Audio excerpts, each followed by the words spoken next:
Olá, sou a Inês e sejam bem-vindos ao Podente, o podcast que aborda os desafios que as mulheres com endometriose enfrentam e apresenta dicas práticas sobre como viver feliz apesar desta patologia. Hoje temos connosco a Bárbara Vieira e ela vem-nos falar aqui um bocadinho sobre como transformar a dor numa missão. Olá Bárbara, Olá. Bem-vinda. Obrigada. Falando aqui um bocadinho, já toda a gente te conhece, portanto, mas falando aqui um bocadinho do teu percurso médico, como é que tu fizeste aqui o processo de procura de ajuda médica? Bem, eu acho que se calhar esta é a resposta que quase todas as meninas e mulheres com endometriose dão. Tudo começou na adolescência com um processo logo muito difícil em termos de menstruação, em termos de dores, em termos de hemorragias e em termos de procura de respostas também para isso, mas de lidar com toda aquele discurso materno e das mulheres à volta de mim que diziam que era normal aquilo pelo qual eu estava a passar. Houve sempre queixas, sempre que havia um acompanhamento médico, sempre que há médica de família, sempre que procurava depois mais tarde ginecologista também, mas infelizmente durante muitos anos, durante demasiados anos, foi-me sempre dito que estava tudo bem, que estava tudo normal. Eu chego a um diagnóstico quando começo a tentar engravidar e ao fim de Portanto, até ao momento da gravidez não havia diagnóstico nenhum, havia a normalização de uma dor que não é normal. Exatamente, eu cheguei a ouvir por parte de uma ginecologista que eu estava ótima e perfeita para engravidar. E só quando, um ano após começar a tentar ser mãe, não é? Portanto, a tentar engravidar, é que vou à consulta de fertilidade, porque após um ano sem se conseguir engravidar é o tempo em que é expectável podermos avançar para... Isto em casos normais, nos casos das mulheres com endometriose, dá-se aqui só um espaço de 6 meses, só para fazer esta parte. Só que eu não sabia. Mas, no caso normal... Eu não sabia, nem sequer nunca tinha ouvido falar em endometriose. Eu estava com 29 anos, 30 anos, e é na consulta de fertilidade que uma médica num hospital público me diz que eu tenho endometriose. Sem avançar, sem me explicar o que é que isso queria dizer, eu nunca tinha ouvido a palavra, disse-me apenas que era uma situação complicada, que teria que ser operada, mas que não seria ali que eu iria ser operada. Eu estava num hospital público, mas que não seria ali. Tu, quando saíste do consultório, pesquisaste por endometriose? Claro, óbvio. O que é que tu encontraste? O que é que te assustou mais na pesquisa que fizeste? Em primeiro lugar, a própria médica assustou-me porque disse que eu teria que ser operada e que era uma situação muito complicada porque poderiam ter que me tirar uma parte do intestino. Pronto, e eu fiquei assustada, sem perceber muito bem como é que isso poderia acontecer. Depois, quando vou ao famoso Dr. Google, não é o que todas fazemos quando ouvimos estes palavrões, fiquei ainda mais assustada, percebi que não havia muita informação, percebi que não havia muito apoio, não havia muito reconhecimento em Portugal, comecei a ler também alguns artigos lá fora e percebi que a doença é muito mais do que aquilo que muitas vezes os médicos até nos dizem, não é? Que vai muito para além de um quadro de infertilidade e vai muito para além de poder afetar o sistema reprodutor feminino, não é? Portanto, é uma doença que se pode alastrar por todo o corpo e que pode ser bastante grave nesse sentido. E portanto tiveste aqui que perceber como é que podias então lidar aqui com este diagnóstico. Sim, exatamente. E foi tudo uma procura individual. Foi uma procura individual. Na altura ainda não havia a associação, a Mulher Endo, que neste momento faz esse trabalho de ajuda, portanto eu tive que procurar por mim. Por sorte tive o contacto de uma amiga que tinha endometriose e que me deu os contactos para eu encontrar a equipa que depois pegou no meu caso, não é? Eu tive que ser operada. Não foi essa médica, foi não, depois uma outra equipa disse mesmo que não seria lá, nesse hospital público onde eu estava. Portanto, eu depois tive que procurar no privado e encontrei uma equipa que depois fiz os exames todos necessários, ecografia, ressonância magnética e foi de facto confirmado o diagnóstico de endometriose e pronto, é a partir daí que depois dou início a esta jornada que vai ser para o resto da vida. Começa aqui esta jornada. Olhando aqui para esta parte de iniciar a jornada, estamos a falar que é uma jornada quando tens aqui um projeto em conjunto com o Paulo, o teu namorado, marido? Marido. Como é que vocês os dois lidaram com o início desta caminhada? Houve aqui de facto uma diferença no apoio do Paulo que fez com que tu conseguisses iniciar aqui esta caminhada de operações, de tratamentos que já lá vamos falar sobre eles? Achas que é determinante e é importante haver esta empatia por parte do parceiro? É fundamental e eu nisso sei que sou muito abençoada, que tive muita e tenho muita sorte, porque foi uma jornada que nós fizemos sempre a dois. Ele queria muito dizer. Também. Aquilo que eu sinto é que nós vivemos a endometriose em conjunto, ele está sempre lá para me ajudar, para me apoiar. Ele sempre valorizou os sintomas, mesmo antes de eu ter um diagnóstico, que é algo que nem todas as mulheres podem dizer. Nem sempre as pessoas conseguem compreender essa dor e valorizar essa dor. E eu sempre tive ao meu lado um homem que valorizou, que me deu a mão, que me ia buscar os remédios, que me levava aos hospitais se fosse preciso para ir a uma urgência e que foi sempre muito presente e muito compreensivo desde então. Portanto, tu inicias aqui este processo, dá-se a primeira cirurgia Sim. e depois é feito aqui o processo de tentar engravidar, não é? Exatamente, dou início também aos processos De fertilidade? tratamentos de fertilidade, porque uma das coisas que é importante é fazer este acompanhamento médico especializado na endometriose para garantir que o corpo está preparado para uma gravidez. Portanto, há aqui esta dualidade de multidisciplinaridade, do ginecologista e depois Exatamente, da o fertilidade. ginecologista de infertilidade. Sim. Exatamente. E portanto avançamos para os tratamentos de fertilidade com o coração cheio de esperança e cheio de fé. Mas pronto, foi sempre um processo, como eu costumo dizer, o meu diagnóstico foi muito tardio. Eu estive cerca de 20 anos à espera de um diagnóstico, na verdade. E quanto mais tardio é esse diagnóstico, mais a doença vai invadindo o corpo e vai comprometendo os seus órgãos. E no meu caso eu fiquei demasiado afetada para que os tratamentos pudessem ter sucesso. Mas fazes aqui o primeiro tratamento? Sim. Fiz o primeiro tratamento, foi o E veio tratamento o primeiro. mais esperançoso em que eu acreditei mesmo muito que ia acontecer. Portanto, foi o primeiro grande balde de água gelada que levámos os dois. E nesse dia, por acaso, foi o Paulo o primeiro a ir-se abaixo e depois eu. E depois fomos abaixo um pelo outro também, não é? Porque era um projeto que tínhamos os dois. Mas pronto, depois a partir daí continuamos a acreditar e a ir sempre cheios de Mas esperança. tu quando dizes que o Paulo se foi abaixo, estás a falar mesmo no próprio dia em que percebem que não tem sucesso ou já no processo do segundo tratamento o Paulo estava... Não, foi no dia do nosso primeiro negativo. Portanto, quando temos um negativo, eu mantive-me firme. Bora lá. Ok, vamos lá, há mais, temos mais possibilidades e ele vai-se abaixo por mim. Eu sei que foi por mim que ele se foi abaixo, mas depois aquilo, claro, que contagia aquela tristeza, porque acaba por ser algo que é muito do casal, não é? Nós estamos a viver aquilo em conjunto e foi um projeto que nós tínhamos em conjunto, um sonho que queríamos em conjunto e que pronto, portanto é tudo vivido, foi sempre tudo muito vivido a dois. Esta equipa, estamos aqui a falar que é uma equipa a dois, mas esta equipa acaba por também envolver os médicos e portanto passa a ser uma equipa um bocadinho mais do que a dois, Sim, não é? sem dúvida. Vocês sentiram que o facto de terem aqui o apoio dos médicos, tratamento após tratamento, que já lá vamos fazer a contagem, foi determinante para vocês não desistirem em cada um deles? Sim, embora eu fiz tratamentos no público e tratamento no privado também, e aí é um bocadinho diferente ainda assim a forma como possam lidar connosco. E na verdade, e sendo muito sincero, eu no público senti que havia muito pouca compreensão para a questão de eu ter endometriose. Falta de conhecimento ou...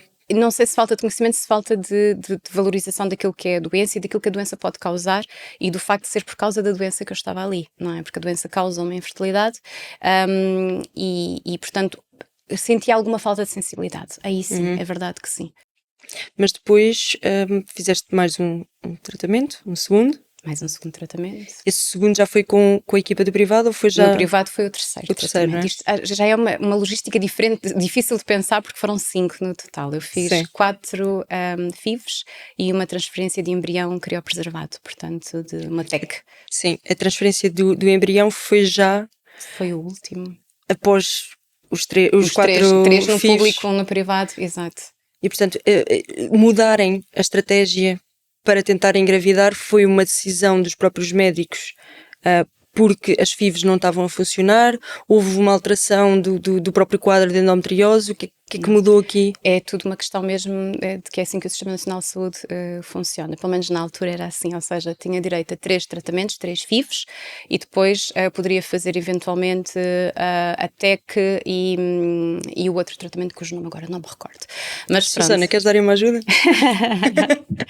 Há a TEC e há outro que eu agora peço desculpa porque não me recordo. Mas Sim. a verdade... Mas tem a ver com estas limitações limitações. Nós só temos legais, que fazer 3 digamos assim, FIVs, 3 FIVs ou processo. 3 ICSIs, pronto, que são aqueles tratamentos mais profundos, só temos acesso a 3. Como eu tinha embriões que tinham ficado preservados, foi possível fazer então essa transferência. Na altura transferi 3, porque já sabíamos que o caso era mesmo muito difícil, eram os 3 embriões que eu tinha e que pronto, que também não avançou. É aqui que quando tu percebes que esses 3 não avançam, que tu colocas em cima da mesa a opção de parar? Ou quando eles não deram, tu ainda pensaste em mais uma oportunidade, mais uma tentativa? Eu acho que ainda acreditei no milagre, na verdade. Eu acho que Após estes 3? após estes tratamentos ainda acreditei que Tentaste de forma natural? De forma natural, sempre. Ainda tentei, portanto, continuei sem tomar a pílula em prejuízo dos sintomas da endometriose, porque acreditei sempre que poderia ser possível. Até um dia a doutora Filipa, a minha médica, me dizer que não queria dizer-me que eu poderia ter que fazer uma esterectomia, porque eu tinha a idade que ela tinha quando tinha sido mãe, mas que tínhamos que começar a pensar nisso. E eu acho que foi aí que eu comecei a pensar todo este processo da endometriose e da infertilidade. Isto é tudo físico e emocionalmente muito desgastante, muito exigente. Há imensos casais que não conseguem sequer aguentar isto. Eu sei que há imensas mulheres que sofrem muito com isto. Quando estamos a falar que há imensos casais que não conseguem aguentar, estamos a falar de uma separação, efetivamente. Estamos a falar de separações efetivas. O próprio casal que não aguenta. deixa de ter aqui o objetivo. Exatamente. Só para dar aqui um bocadinho um passo, porque quem olha para ti não te dá a idade que tu tens, e portanto se calhar é melhor dizeres aqui, Obrigada. dizermos aqui que idade é que tu tens, para que as pessoas percebam que a decisão é uma decisão já de última linha que a médica te sugere, não é? Sim, foi uma decisão de última linha, portanto se cá tivemos essa conversa quando eu tinha se calhar 38 ou 39 anos, neste momento eu tenho 44, a caminho dos 45. 25 tão bonitos. Pronto, e sem dúvida que tivemos que optar aqui e decidir tomar a melhor decisão para nós continuarmos a manter também aqui um bocadinho, se calhar, da nossa sanidade, porque isto tira-nos muito e é muito, muito, muito exigente. E pronto, e mudámos o foco. E tomámos a decisão de parar os tratamentos. Quando tu falas em plural, isto foi uma decisão, inicialmente fizeste uma decisão individual, ou foi desde o início sempre vamos juntos os dois, acabamos os dois? Foi sempre a dois, sempre a dois. E o Paulo esteve sempre contigo nas consultas com a Filipa? Com a doutora Filipa? Por acaso nas últimas não, nas mais recentes não, por causa do Covid, ele esteve comigo em algumas das consultas, sim.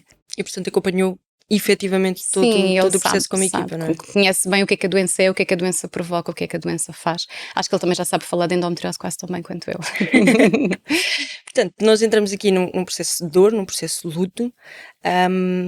Este processo é gerido em equipa, como acabaste de referir, mas dá-se aqui a oportunidade de o que é que eu posso fazer comigo. Eu vou gerir, eu e o Paulo vamos gerir aqui a nossa dor, mas o que é que eu posso então fazer para que ajude outros casais a gerir esta dor? E é aqui que tu entras então como membro da Associação Mulher Endo. Exato. E és, digamos assim, o braço direito da Susana à data de hoje, não é? Exatamente. Aquilo que eu sempre tentei fazer foi pegar nesta experiência, nesta situação menos boa da minha vida e tão exigente e tão transformadora e que me impediu de viver tantos dos meus sonhos, mas fazer disto algo bom.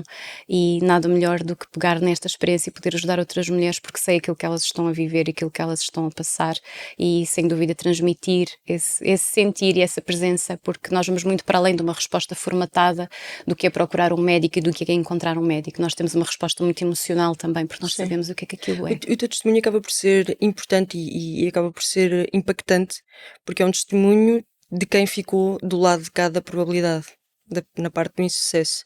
E, portanto, quando tu encontras mulheres com endometriose, que estão a tentar engravidar, que estão no processo, o que é que te motiva efetivamente a falar com estas mulheres? Porque, na verdade, tu estás a falar com mulheres que podem estar do lado do sucesso. Que impacto é que isto tem em ti? E o que é que te motiva? Quais é que são, digamos assim, as keywords que tu acabas por transmitir a estas mulheres e a estes casais? Dás sempre muita esperança, é sempre o que eu quero transmitir. E acima de tudo o que eu costumo dizer é que o meu exemplo é um dos maus exemplos, mas há muitos bons exemplos de mulheres que conseguem engravidar, seja com tratamento, seja de forma espontânea.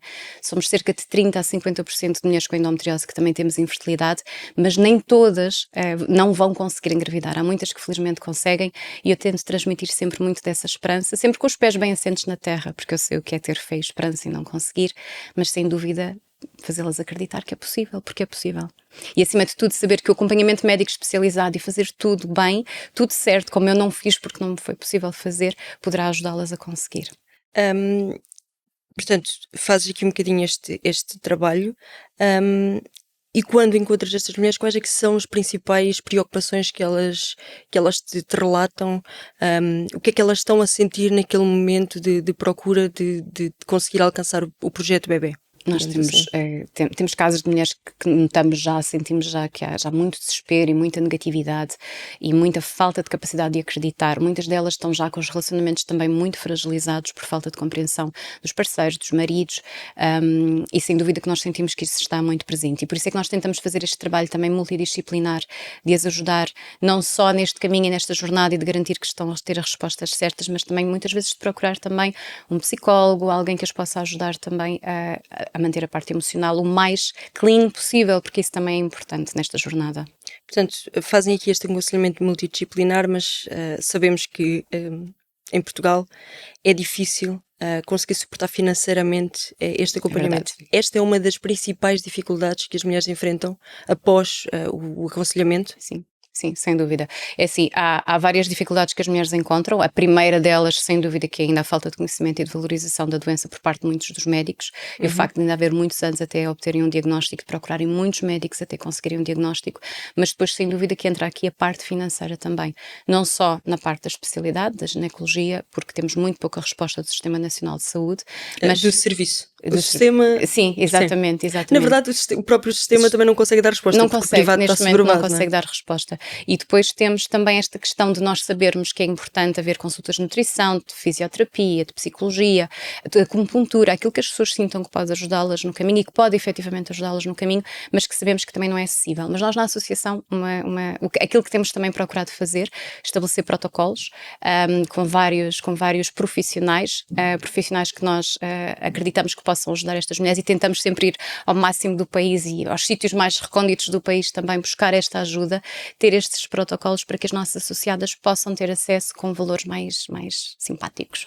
E esta rede, ou acesso a esta rede, pode ser encontrada no site. Pode. Eu entrei em contacto convosco na altura por causa da fisioterapia, mas foi porque vi a fisioterapia no vosso site, onde eu Nos estava, em protocolos. Aveiro, o protocolo que acabei por entrar em contacto convosco e na altura achei que era de valor, não só o trabalho que vocês fazem de apoio, mas também esta intenção de conseguir criar uma rede que vai de norte a sul, Exatamente. de litoral ao interior. Portanto, tentar ao máximo que uma mulher que esteja no interior não sinta uma discriminação geográfica, digamos assim, no cuidado da sua saúde, no procura Sem de dúvida. terapeutas complementares. Eu gostava só de deixar aqui, nós já falamos com a Susana, mas o que é que vocês neste momento, olhando para a preocupação atual que vocês encontram das mulheres, o que é que vocês gostavam de fazer e que ainda não fizeram? Nós tínhamos planeado fazer um podcast. Mas pronto, participamos no teu. Sim, deixa só dar aqui um bocadinho o feedback que não falei no episódio com a Susana. O objetivo é que todo o valor de subscrição e doação é para pagar todas as despesas que estão associadas ao podcast e o remanescente vai para a Associação Mulherente. Foi um acordo que eu fiz convosco no primeiro contacto que vos fiz. E foram, digamos assim, fora do meu círculo de amigos, as primeiras pessoas a saber que isto estava a ser desenhado, quando ainda estava a ser desenhado. Ainda estava a ser desenhado, exato.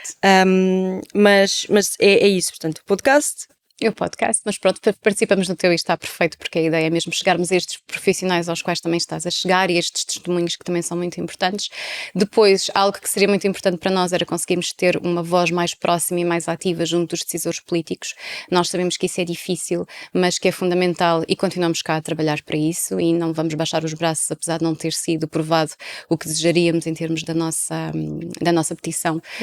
Continuamos cá na luta para podermos ter ao máximo dessa voz o mais ativa possível e continuarmos a lutar para que as mulheres tenham mais e melhor acesso a cuidados de saúde. Uma das preocupações que a Susana falou foi tudo o que estava na petição que envolvia custos não passou. Nós sabemos que em Portugal não é considerado uma doença crónica, sabemos que não temos aqui esta componente de financeira do próprio Serviço Nacional de Saúde ou até mesmo do próprio sistema de considerar a doença. Vou só usar um exemplo que é muito simples e que as pessoas acho que vão conseguir compreender, que é nós precisamos regularmente fazer ecografias para validar qual é que é o estágio da doença. Estas ecografias não é só uma ecografia pélvica, é uma ecografia pélvica, suprapúbica e endovaginal. Como têm as duas o mesmo código, nós, através do nosso seguro, o seguro só cobre um dos atos. São 2 atos feitos no mesmo momento, na mesma consulta, mas são considerados 2 atos e só um deles é que é coberto. E, portanto, este tipo de empatia por parte dos seguros, este tipo de empatia por parte da legislação, da componente política, é necessário ser criado para que este tipo de situações sejam mudadas e, como a Susana dizia no próprio episódio, no episódio dela, é um trabalho para as gerações futuras, não é? Sem dúvida. Porque nós, se compararmos Portugal com os outros países, como é que nós nos podemos aqui posicionar se olharmos, por exemplo, só para a Europa?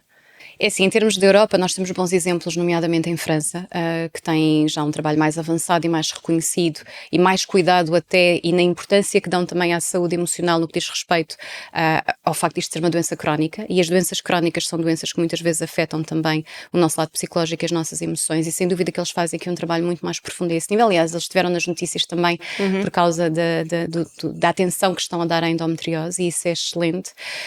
Mas, na verdade, o bom exemplo que temos também vem da Austrália, portanto vem do outro lado do mundo. Há um trabalho muito bom feito pelos australianos, em que todas as mulheres têm acesso a cuidados multidisciplinares, não só no que diz respeito, portanto, à parte médica, mas também no apoio dos psicólogos, de fisioterapeutas, nutricionistas e de tudo aquilo que seja necessário. Aqui na Europa e mesmo nos Estados Unidos, a verdade é que há quadros ainda muito semelhantes ao nosso também. Nós poderíamos pensar que estamos mal, mas a verdade, olhando para fora, nós vemos que estamos semelhantes a muitos países também. Nós falamos regularmente com associações que estão, ainda esta semana falamos com uma associação turca, falamos também com a Bélgica, temos falado com outros países e percebemos que todos eles estão a tentar fazer o mesmo que nós, que é ter uma bolsa de médicos que são reconhecidos e que têm um trabalho diferenciado, tentar dar o acesso às mulheres. Não há depois resposta em termos de Serviço Nacional de Saúde também nesses países, portanto encontramos dificuldades lá fora muito semelhantes às dificuldades que nós encontramos aqui. Isto não deixa de ser importante, este tópico não deixa de ser importante porque permite que nós, como decisores em Portugal, os decisores políticos podem fazer a diferença e podem ser um dos primeiros países Sem dúvida. A diferenciar-se no cuidado Sem dúvida. Da saúde da mulher. Não estamos a falar só da saúde da componente da endometriose, estamos a falar de olhar para a saúde da mulher com cuidado, com empatia, com outro tipo de olhar, digamos assim. Sem dúvida não é? que sim, sem dúvida que sim. Sim. Pronto, nós estamos quase aqui a terminar e eu gostava só de relembrar aqui um bocadinho que o teu caso é um caso duro. O da Susana também, apesar dela ter conseguido ter a Bianca, estamos a falar que numa segunda tentativa teve que entrar numa menopausa muito jovem ainda. Acreditas que hoje, apesar de todo o impacto que a Associação Mulher Ente tem feito, todo o impacto que a própria comunicação social tem criado através de partilha de casos de endometriose, os próprios médicos, acreditas que hoje ainda temos exemplos tão duros quanto os vossos? Acredito e sei que sim. Todos os dias nos chegam exemplos muito duros. E uma das questões que é importante nós percebermos é que, ao contrário daquilo que a literatura nos diz regularmente e daquilo que se pensa regularmente, há cada vez mais jovens com quadros mais graves de endometriose e a necessitar de tratamento cirúrgico. Claro que há também mulheres que, felizmente, e raparigas que têm o seu quadro controlado e conseguem com tratamentos terapêuticos, mas há, sem dúvida, quadros muito, muito, muito graves de endometriose, de comprometimento de órgãos, de mau acompanhamento médico também acontece, de falta de conhecimento por parte das próprias pacientes e que confiam naquilo que lhes é dito. Temos casos de esterectomias totais feitas a mulheres demasiado jovens porque não tiveram a sorte de estar com o médico certo e, portanto, há aqui muita coisa ainda que tem que ser trabalhada a esse nível e, por isso, eu sei que o meu caso é duro e eu percebo que de fora ele é visto como duro, mas ele está trabalhado cá dentro e muitas vezes eu sofro por aquilo que eu vejo as mulheres que nós atendemos e com quem nós falamos a passar por questões tão duras e por vezes mais duras ainda porque o mundo à volta delas nem sempre é tão sólido se calhar quanto aquele que eu tenho. Olhando e pensando nessas mulheres e deixando aqui esta última pergunta para terminarmos, porque vocês precisam de ir a correr É verdade, para a parede. para uma sessão. Olhando para estes exemplos que te estás a lembrar agora, o que é que se tivesses aqui essas mulheres à tua frente, o que é que lhes dirias? Que nós estamos aqui para elas. Que sabemos que há sonhos que podem, se calhar, já não conseguir cumprir, que sabemos que há partes da história delas que nós não vamos conseguir curar, não é? Mas que daqui para a frente estamos com elas e caminhamos com elas e que podemos ajudá-las naquilo que for o melhor para que esta jornada seja acompanhada e seja também o mais serena possível, porque acredito que isso é muito importante. Para que a jornada seja feliz, apesar desta patologia, Exatamente, não é? apesar da dor. Obrigada, Bárbara. Obrigada eu, Inês. Por hoje é tudo. Terminamos aqui este episódio. Se gostaram deste episódio, se gostam do projeto, partilhem nas vossas redes sociais, Facebook, Instagram, TikTok. Não se esqueçam de subscrever o projeto no nosso site para acompanharem os próximos episódios.